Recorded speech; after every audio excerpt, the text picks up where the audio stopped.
¿Alguna vez has escuchado historias sobre niños que fueron criados por animales, no? Por ejemplo, por perros. ¿O has visto algún capítulo de Los Pitufos en donde ellos atendieron a un niño, no? ¿O has visto o conocido historias de cerditos que cuidaron de un bebé que quedó sin sus padres? Seguramente la historia más famosa de niños selváticos es la de Tarzán, ¿no? Que es un niño bueno, proviene de un cuento también que se llama El libro de la selva, ¿no? En cierta forma Tarzán y el libro de la selva comparten mucho del eje histórico que es un niño que es cuidado por animales, ¿no? Mucho tiempo se ha pensado que estas historias de los niños selváticos, como los llama Lucien Malzón, o los niños ferales, han sido producto de la imaginación humana. Sin embargo, Lucien Malzón tiene documentados 50 casos alrededor del mundo sobre este tipo de fenómenos en los que los animales de determinadas razas, de determinadas especies, se hicieron cargo de niños o niñas, considerando un niño feral aquel que pasa la mayor parte de su vida con animales, con una jauría o con un grupo de animales de los que se beneficia directa o indirectamente, porque hay que decir, los niños ferales no es que siempre en los resultados de la investigación los animales hayan procurado directamente al niño, simplemente lo que hicieron fue permitir su convivencia, ¿no? En el grupo sin hacerle daño. Por ejemplo, está el caso de los macacos que son mamíferos que son sumamente desperdiciados, ¿no? Entonces ellos viven cazando algunos insectos o atrapando fruta, ¿no? De los árboles que están ahí en su hábitat, y entonces tiran demasiada fruta y demasiados residuos que se cree que los niños de un año pueden ir aprovechando, ¿no? Y que bueno, finalmente lo que hacen estos animales es que no lo matan, no lo atacan, lo comprenden como parte de el hábitat, pero indirectamente lo están atendiendo, por así decirlo, ¿no? Se convierte en lo que se conocería como un consumidor secundario, ¿no? Realmente no es una persona que está alimentando, que está siendo alimentada como una mamá alimenta a su hijo, sino que se beneficia indirectamente. Pero también hay el caso, también documentado, de animales que sí han amamantado literalmente a niños pequeños, ¿no? Una de las historias tal vez más famosa y más controvertida por la lejanía de que ya no se pudo estudiar, sino que incluso se ha convertido como en mitología, es la historia de Rómulo y Remo, que son los fundadores de Roma, que se dice que fueron amamantados por una loba, ¿no? En este caso, los niños ferales o los niños selváticos, que es un estudio que se presentó en 1973, Lucien Malzón lo presentó, y David Le Breton lo retoma para explicarnos esto de que nosotros somos un feto que nace inacabado porque no tenemos garras al momento de nacer, porque no tenemos dientes, entonces es muy difícil nuestra supervivencia sin la comunidad. Pero estos estudios nos presentan el seductor fenómeno y el seductor sueño de todo científico social o de todo investigador social, que es conocer qué pasa con un sujeto cuando no está bajo la influencia de la sociedad, de la cultura. Entre los primeros resultados que tenemos de los niños ferales es que los niños no aprenden a hablar. Es muy difícil que un niño feral que ha pasado, por ejemplo, a la adolescencia aprenda a hablar, porque se cree que sus cuerdas vocales no se desarrollaron en esta práctica de emitir palabras, entonces solamente emiten algunos ruidos como parecidos a ladrar, parecidos a aullar, parecidos a esas manifestaciones un poco animales, diríamos, aunque lo que nosotros también hacemos es animal, pero bueno, en esta mirada de lo animal y lo humano separado, pues más bien tiene una comunicación más hacia lo animal, ¿no? Lo interesante de estos estudios y por lo que lo estamos retomando es porque de los pocos gestos que no son aprendidos culturalmente y que pueden manifestar estos niños sin haber estado en contacto con la humanidad es la risa. David Lebreton nos presenta en un libro que se llama La antropología de las emociones un informe sobre la presencia de la risa en los niños ferales, es decir, que los niños se saben reír, y como se saben reír, es muy interesante hacernos la pregunta de si la risa es innata o la risa es aprendida socialmente, ¿no? De acuerdo a estos estudios, comprendemos que la risa es innata, es decir, que va más allá de los procesos culturales y moralizadores, y que por lo tanto va a estar con nosotros toda la vida, ¿no? Desde la infancia, estemos con la mamá o no, estemos con un animalito que nos está cuidando o no, va a estar porque es parte de nosotros, es parte de nuestra genética, diríamos así, ¿no? Entonces, la pregunta es si la risa está presente en niños que fueron criados por animales, indirecta o directamente. ¿Es posible desprogramar la risa como una situación de violencia?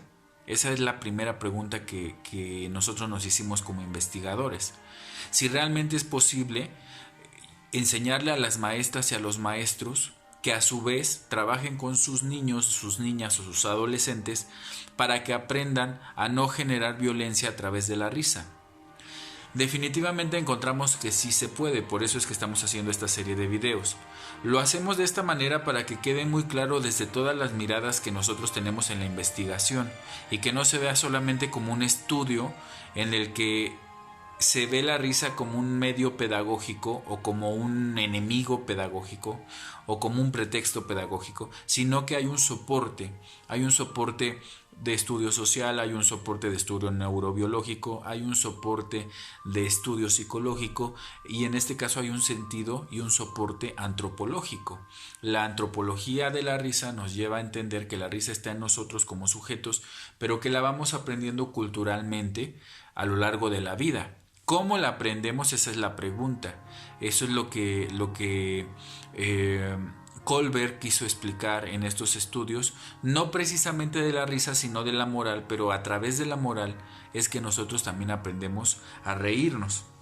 Jacques Derrida, por ejemplo, que es el autor base de la investigación que nosotros hacemos, nos hace una pregunta en un texto que se llama el animal que a veces estoy siendo o el animal que a veces estoy siguiendo. Y Jacques Derrida en este texto nos dice: bastaría con que una ética le recordase al sujeto, como lo habrá intentado Levinas, su ser sujeto, su ser anfitrión o rehén, es decir, su estar sometido al otro, al radicalmente otro o a cualquier otro.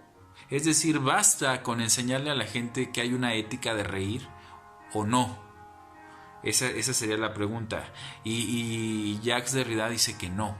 O sea, Jacques Derrida dice: no lo creo. Esto no basta para romper la tradición cartesiana del animal máquina sin lenguaje ni respuesta. Esto no basta ni siquiera en una lógica o en una ética del inconsciente que, sin renunciar al concepto de sujeto, aspirase a cierta subversión del sujeto. Es decir, no basta con generar un conjunto de valores alrededor de la risa para decir si está bien o está mal. Es necesario que el sujeto lo comprenda, lo viva, ¿no? Y llegue a esa eticidad de la que hemos estado hablando desde el video 1. De nada me sirve hablar de valores en la escuela o en el salón si los niños y las niñas están actuando exactamente igual. Si yo pongo un cartel o pongo un periódico mural en el que se habla de por qué es bueno reír o por qué es malo reír, no, al final del día eso no me va a beneficiar. Lo que necesitamos es que los niños, niñas y adolescentes vivan la risa de una manera experiencial, de tal forma que esa experiencia cruce sus cuerpos y entonces puedan tener ese análisis que estamos buscando. Pero más allá del análisis, ese cambio de actitud que está comprobado. Un niño, por ejemplo un doctor, ahora en medicina se puede reír de otros temas porque conoce más, sabe más, entiende más. Y puede dejar de reírse de otros porque también sabe y conoce y comprende más. Conforme el sujeto se va educando, la risa se va modificando. Encontramos, por ejemplo, que las personas que tienen menos educación formal a veces se ríen más de temas tabú, ¿no? Por ejemplo, el sexo es algo que genera muchísima risa, es un tema muy, muy tabú, pero que es muy fácil visibilizar. Ajá.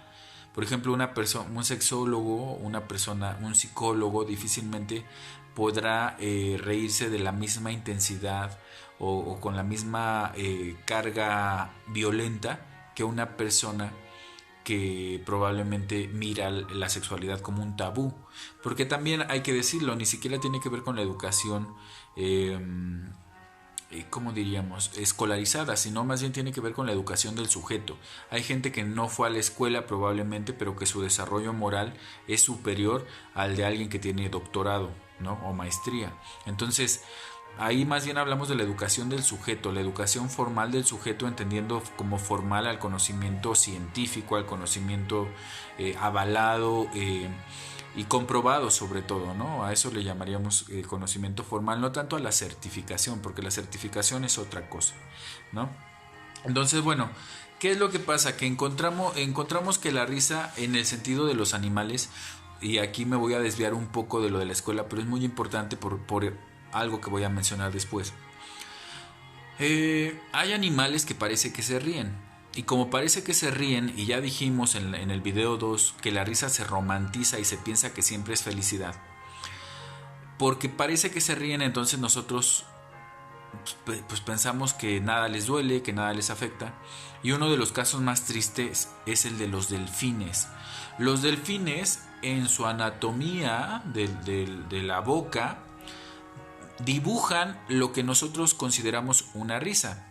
Sin embargo, está documentado que para que un delfín salte, dé una vuelta y luego regrese al estanque, sufre violencia desde psicológica hasta física. Encontramos que los delfines, por ejemplo, son dejados sin comer durante horas, a veces durante días o semanas, para que cuando huele el pez o la carnada que el entrenador le está dando en público, el delfín brinque por ella y se la coma, ¿no? Fíjense qué violencia. También encontramos que, por ejemplo, con golpes o con shocks eléctricos, los delfines son tratados de tal manera que llegan y dan un beso en la cara del que está nadando, ¿no? Ese tipo de violencias no las vemos. ¿Por qué no las vemos? Porque el delfín tiene, desafortunadamente para él, la forma de la boca que parece que se está riendo. Entonces, como se está riendo, según nosotros, pues está bien feliz de que nosotros lo hayamos ido a ver. Y cuando me da el beso es porque está encantado de que yo hubiera ido a nadar con él. Y sin embargo sabemos que en la realidad no es así. Hay otras especies que es más visible porque sí lloran, ¿no? O reconocemos más la risa de ellos porque son más cercanos a nosotros, son mamíferos y entonces los podemos, mamíferos terrestres que identificamos más, no como los delfines, ¿no? Que los delfines pues los vemos más de lejos, sabemos menos de la comunicación, entonces se pueden estar quejando pero no lo entendemos.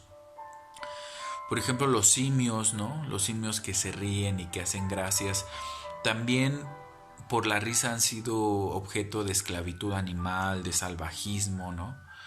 Entonces aquí encontramos que los animales han sufrido mucho por la risa, por la felicidad del hombre, ¿no? Y es muy triste porque encontramos aquí en redes sociales fotos de perros sacrificados, crucificados, ahorcados.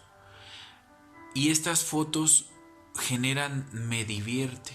Los adolescentes en secundaria le están dando me divierte a este tipo de imágenes. Y la pregunta es, ¿qué es lo divertido de estas imágenes, no? hasta dónde hemos llegado en el sentido de usar a los animales para generarnos risa, ¿no? O hay un video que salió esta semana, bueno, no sé si salió esta semana, pero yo lo vi esta semana, donde asustan a una vaca que va bajando y la vaca se cae y se echa a correr asustada y todos riéndose alrededor como si fuera gracioso, o sea, y la vaca se cae y con el peso que tiene la vaca antes no se lastimó, no sé si se lastimaría una pierna. En los animales una fractura puede llevar a la muerte, ¿no? Si no se les atiende rápido. Entonces es tristísimo eso, de que nuestros niños, nuestras niñas y adolescentes estén riendo de la violencia hacia los animales. Que tengamos también una poca noción de que esos animales a veces han cuidado de niños humanos y que está documentado y que esos niños traen en su genética la risa y la manifiestan a pesar de no haber estado en contacto con la humanidad. Son datos interesantes, ¿no? Y luego viene el otro dato que es el que Oscar Wilde presenta en un texto maravilloso que es muy poco conocido de él, que habla sobre una aproximación hacia el socialismo, que yo respeto las ideas políticas de cada quien, pero sin embargo es muy interesante lo que Oscar Wilde dice, y dice, por ejemplo, los poetas, los filósofos, los hombres de ciencia, los hombres de cultura, en definitiva los verdaderos hombres, los que se han realizado a sí mismos y en los que se diría que la humanidad entera consigue una realización parcial, puesto que no toda la humanidad logra eso.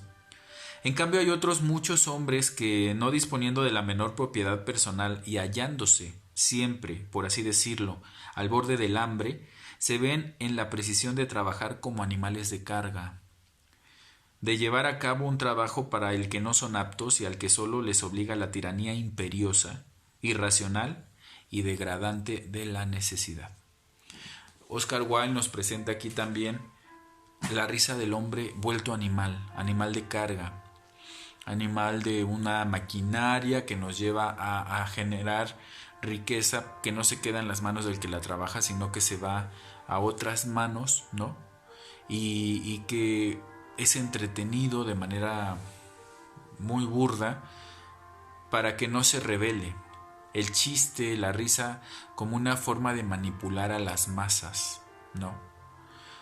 Es interesantísimo, o sea, todo este tratamiento de lo animal, ¿no? De los niños ferales, del hombre que se niega a reconocer su animalidad. Usamos desodorante porque no queremos ser animales, nos lavamos los dientes porque no queremos ser animales, luchamos en todo momento por dejar de ser simios, ¿no? Y sin embargo estamos generando otro tipo de violencias y otro tipo de comportamientos que lo que hacen es acercarnos paradójicamente a aquello de lo que nos queremos alejar. Entonces, bueno, ¿qué es lo que nos lleva a reflexionar Jacques Derrida con este texto de el animal que a veces estoy siendo y el animal que a veces estoy siguiendo? Nos lleva a enfocarnos a nosotros, ¿no? Yo creo que esa es una de las reflexiones más importantes que yo obtuve de este tratado, que es que estaba estudiando tanto la risa hacia afuera, ¿no? Que era necesario verla hacia mí, porque ese animal que yo estaba estudiando, como dice Jacques Derrida, ese animal que a veces estoy siguiendo, a veces también es el animal que yo estoy siendo. Y entonces, aquí es donde viene lo profundo de esta reflexión. Yo no puedo decirle a los niños y a las niñas que no se burlen o que no hagan eso si yo lo estoy haciendo. Voy a hablar, yo creo en el próximo video voy a hablar sobre las complicidades. ¿Por qué hay grupos de personas de WhatsApp? ¿Por qué hay grupos de Facebook en donde la broma y el chiste es fuerte, es agresivo, es humillante y no genera ningún daño aparente en las personas que están ahí? Es muy interesante porque también hay que reconocer que la risa no siempre genera daño y que no siempre el humor negro genera daño, depende de los contextos. Entonces por eso es muy interesante empezar a separar. Vas a encontrar niños que se llevan muy pesado, que sin embargo van a pasar años y van a ir a sus funerales. ¿Por qué? Porque son amigos entrañables y dentro de su código han establecido una forma de relación en la cual la risa y el chiste está permitido de unas maneras impensables en otros grupos, y vamos a encontrar otros grupos en los que al mínimo chiste se da una separación, ¿no? Una separación de por vida. ¿Por qué pasa esto? Vamos a empezar a analizar esto. ¿Por qué se dan grupos en torno a la risa? ¿Por qué la risa puede destruir un grupo? ¿No? Y bueno, pero es muy importante que tengamos estas miradas antropológicas en este caso. La antropología nos dice que la risa está con nosotros en todo momento, desde el momento del nacimiento. También nos dice que la risa se utiliza en los niños para manipular al adulto. El niño aprende desde pequeño cómo manipular al adulto. Nosotros generalmente pensamos que los que mandamos somos nosotros, y no es verdad. Vamos a empezar a ver la risa desde la infancia, desde la primera infancia. Vamos a empezar a analizar por qué los bebés se ríen, por qué aprenden a hacer ojitos, para qué hacen eso.